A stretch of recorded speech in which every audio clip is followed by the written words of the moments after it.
avec. De cette période, il garde la méfiance des idéologies, mais reste viscéralement un homme de gauche. Il ne milite plus, mais il ne cache pas ses opinions et il n'hésitera pas à les défendre. En 1961, la guerre d'Algérie dure depuis 7 ans déjà. Le pays est profondément divisé et de plus en plus de Français sont poursuivis ou condamnés pour avoir refusé de se battre ou pour être venus en aide aux indépendantistes. Aux côtés de Jean-Paul Sartre, Alain Resnais, Simone Signoret, François Truffaut, il signe le manifeste des 121. Une déclaration qui prône le droit à l'insoumission et l'indépendance de l'Algérie. Le gouvernement cherche par tous les moyens à intimider les contestataires. Des artistes sont évincés des théâtres, des professeurs suspendus, des animateurs interdits d'antenne.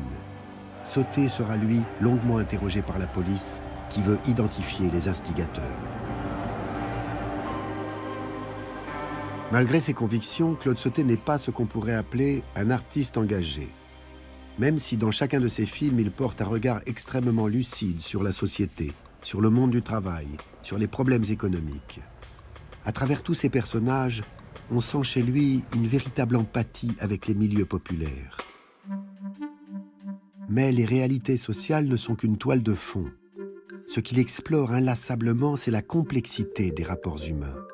En particulier, l'amour, inséparable compagnon de fortune et d'infortune de ces personnages.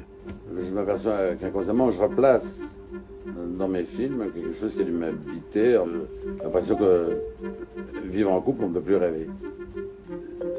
Ce qui est faux, mais c'était ma peur.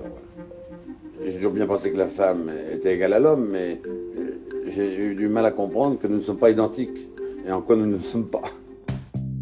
Les années 60 et 70 ont vu le recul de la censure et la libération sexuelle révolutionner les codes amoureux.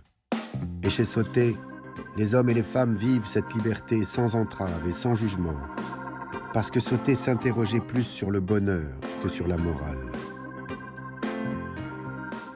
Mettre en ordre ce qui est confus dans ma tête, c'est ce qu'il disait de son cinéma. Et ce que son cinéma disait de lui a alimenté des rumeurs sur sa vie amoureuse. Parce que les femmes l'ont toujours intrigué, parce qu'il les a toujours aimées, et parce qu'il les a tellement bien racontées. César aime Rosalie, qui aime David, qui aime César, qui aime Rosalie, voilà. Elle vit avec les deux. Et elle les quitte, et elle revient, et elle les quitte, et elle revient. Je pense que ça restera toujours comme ça. Ceux qui le connaissaient intimement pouvaient voir à quel point beaucoup de choses dans son cinéma provenaient de sa vie. Comment ne pas entrevoir son ombre derrière chacun des personnages? Le Sauté, réalisateur à succès sous les traits de César, l'entrepreneur fortuné et extraverti. Claude, l'ancien étudiant des Beaux-Arts derrière David, le dessinateur secret et orgueilleux. L'homme qui aimait les femmes à travers Rosalie, incapable de choisir entre deux hommes qu'elle aime. Non, c'est pas ça, mais je pense au problème du temps. Et quel temps? Je veux dire, on rentrerait quand? On revient, on va le mardi dans l'après-midi, et le soir on est ici, ça te fait 4 ou 5 jours, on quitte la pêche. Bon, après de rien, tu sais, mais... Quoi? Oh, ton type là, j'ai pas eu téléphoner, il est très gentil. C'est vrai, quand je l'ai vu l'autre jour là, quand on a été...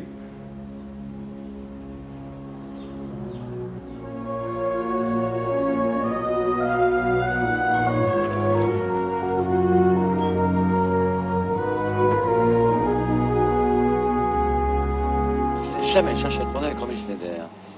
Mais à chaque fois que j'écris le personnage de la femme, je cherche une actrice. Dans ce moment, je n'arrive pas à en trouver une autre que Romy, parce qu'elle a une très grande force de caractère en face des hommes, et qu'elle oblige les hommes à ne pas se donner des masques de mannequins, et ça les oblige à se montrer tels qu'ils sont. Dans toute l'œuvre de Sauté, les personnages féminins sont forts, face à des hommes fragiles. En leur offrant l'amour, elle les oblige à se révéler à eux-mêmes. Une femme en particulier a joué un rôle capital dans cette compréhension, Graziella. Mariés dans leur jeunesse, parents d'un fils unique, ils traversent la vie ensemble. Ils partagent beaucoup de choses, aussi bien leurs goûts musicaux que leurs idées politiques, ce qui contribue à créer une union solide, complice. À côté d'un Claude hypersensible, elle est l'élément régulateur. Lorsqu'il se laisse emporter par son caractère bouillonnant, elle a ce don de le calmer par un simple contact, une simple parole. Mais son rôle dépasse largement le cadre privé. Leur complicité est telle que personne n'aurait été surpris de voir son nom au générique des films. Elle est sa première conseillère, donnant son avis sur tous les scénarios. Mais elle vient aussi sur les plateaux pour suivre les tournages. Si Claude n'est pas sûr de ses choix, c'est vers elle qu'il se tourne. Elle sait qu'en éternel inquiet, il doute sans cesse de son talent. Mais le doute a un autre effet sur Claude. Il est tellement habité par ses films qu'il sort de chaque tournage épuisé. Bienveillante, mais sans complaisance, Graziella sait aussi lui redonner l'impulsion pour amorcer un nouveau projet. Qu'on ne sait pas que c'est Bard, qu'on n'a jamais vu. Oui, mais on en a tellement parlé. Vu, on n'a pas vu. C'est pas trop loin.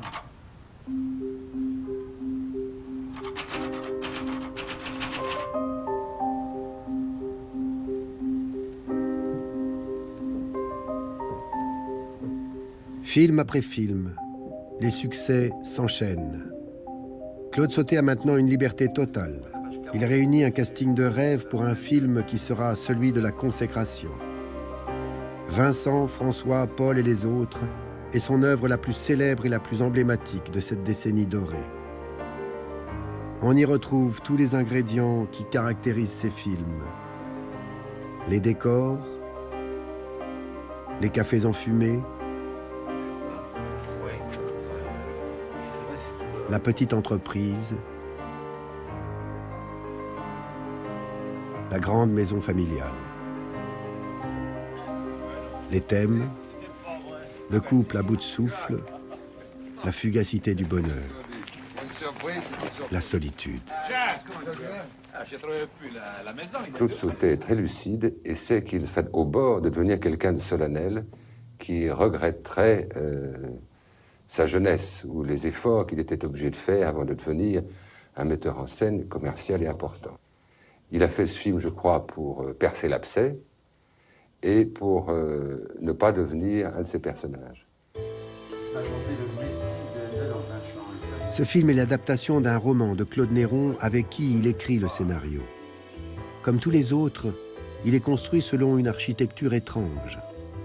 Il n'y a pas véritablement d'intrigue. Sautet imagine ses personnages dans leurs moindres détails. Il leur invente un passé, des failles, des désirs. Puis il les place dans une situation de crise et les regarde se débattre.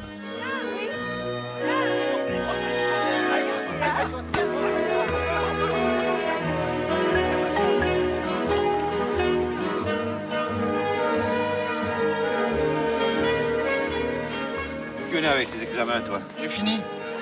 Qu'est-ce que tu fais alors? Rien. Comment ça, rien? Je veux dire, j'attends de faire quelque chose qui serve à quelque chose. Sans travailler pour travailler. Pour vivre, t'es bien obligé. Ah ouais, là pour vivre, je travaille dans une boîte. Mais je fais rien.